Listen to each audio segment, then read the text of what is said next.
All right, so try to ignore my hair. I guess I need to get a haircut, and I've been postponing it, but it's gonna happen soon. I did want to record a vlog today about something that I think is worth talking about, even though it might get some people upset with me, but that's okay. The whole point of this vlog, of this little journey of mine, is to have conversations with fellow Steamians, and hopefully, I can learn something, and maybe I have something to teach too. From the very beginning of my Steamian journey, from the almost from like the first or second week, I've kept on seeing people calling for the end of Steam, saying that the whales are going to bring everything down, saying that selfish behavior is going to bring everything down. And I'm not going to lie, there has been a few points in my life, a few instances where I have doubted myself. Like I've been considering, okay, that's it. I just need to abandon what it is that I'm doing with cryptos and go do something else because maybe this whole thing is a scam. I've been there. But maybe because I'm stubborn or recalcitrant or whatever word you want to use, I stuck around and said to myself, you know what? Uh, let me just see if there's something that I don't know. Let me see if some of my fears are just because I ignore some things. Maybe I need to educate myself more, and maybe once I do, then I can be a lot more objective about how I see this whole movement, how I see cryptos, and what's going to happen. And sure enough, when I understood things a lot deeper, a lot of the fears that I had at the very beginning started to dissipate, and I understood a lot more the dynamics at play.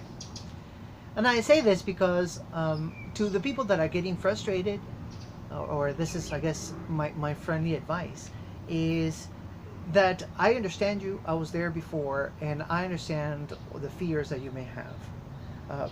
But there is something to be said about how we come into Steam, how we come into the crypto sphere system with this crazy expectations that I don't know what to say, but besides this, they're completely useless. Like I kept on seeing people back then, and even now, saying that they're working hard, and nobody's paying attention, and they're not getting support and all this stuff. And even though I can see that, and maybe to a point it is kind of true, I don't see a difference between how that system is working or how cryptocurrency ecosystem works and everything else regarding life, because like nobody's helping me pay for my home, for example. I don't see anybody saying, oh, you know what, let's make sure that Menno's okay. Let me sell freaking everything I have to make sure that Menno. Look, everybody's trying to, one way or another, take care of themselves. And maybe if they are doing good, they can take care of the people that they care about, as like a ripple effect. But it starts with themselves. And I say this, because I connect it back to the way this whole ecosystem works and how Steam in particular works, because there's all these people out there that have beautiful idealistic goals of being altruistic, or of growing and helping other people. And I think that's beautiful, and I enjoy it and I love it, but at the same time don't have a pragmatic way of getting there and set some crazy expectations. And then there's also these other people that are coming onto the platform with this idea that somebody is going to have to rescue them from I get the chaos. I don't even know what word to use. And even though these things are possible, somebody could come in and all of a sudden hit a home run and become a Steam star right away. I guess that is possible. It's not very likely. And it's also very not likely that if you are on the platform and you've not built yourself, if you've not worked on your own initiatives, if you've not grown your account, it's not very likely that you can help as much as idealistically you would want to. And why do I bring this up? It's because I think that a lot of people that have really good intentions of fighting the, I guess you could say, the inequality, do so, but at the same time don't do so effectively, because they've not found an effective way, they've not found a pragmatic way of growing themselves so that they can be the change that they want to see. Now, somebody could tell me, oh, Meno, but what if I want to be good for the platform, I want to help, but I don't have the financial means to be able to do that. I get that, 100%. I get that, but there are different ways that people can grow, and there's a testament to that, because some of the stakeholders yeah, you could say they joined early, but some of the stakeholders, some of the guys that work the hardest, have been able to gain quite a bit of stake just by working really hard.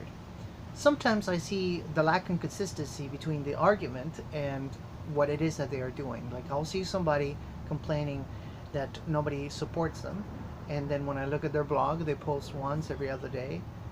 They don't comment anywhere else. They don't do anything for anybody else. They don't, and even though you can blog about whatever you want, and that's fine, and that's your choice. If somebody blogs about something that is very niche specific, like, I don't know, pick a subject like about fishing, it's not very likely that that's going to bring a lot of value to a big plethora of people. So therefore, people that don't like fishing, which is nothing wrong with that, I like it, but it doesn't matter, are probably going to ignore it. So you could say, oh, but that means that you have to try to write what subjects people want to read and all that stuff. Well, maybe. It's just like when you sing. Like, if you're a musician, if you're singing music that nobody likes, well, then you're not going to get hired. I don't know what to tell you, but to say that I think we all need to stop being so idealistic about these things and try to find ways to be practical. How do we implement these ideas?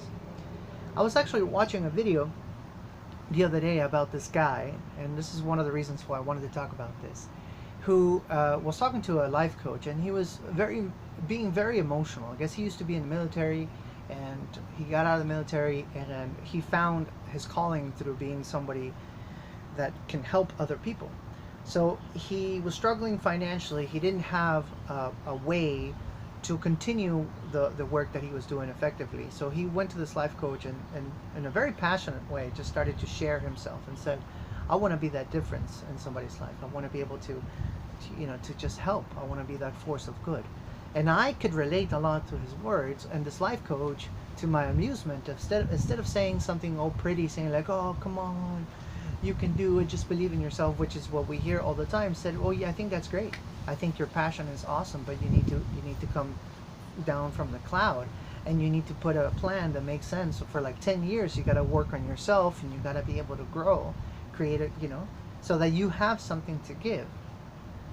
And I found that to be very refreshing, because in this world we are told from one camp that you have to be selfish and a piece of crap, and from the other camp that you have to give it all away and not think of yourself, not do anything for yourself. And I think both ways of thinking are completely unbalanced.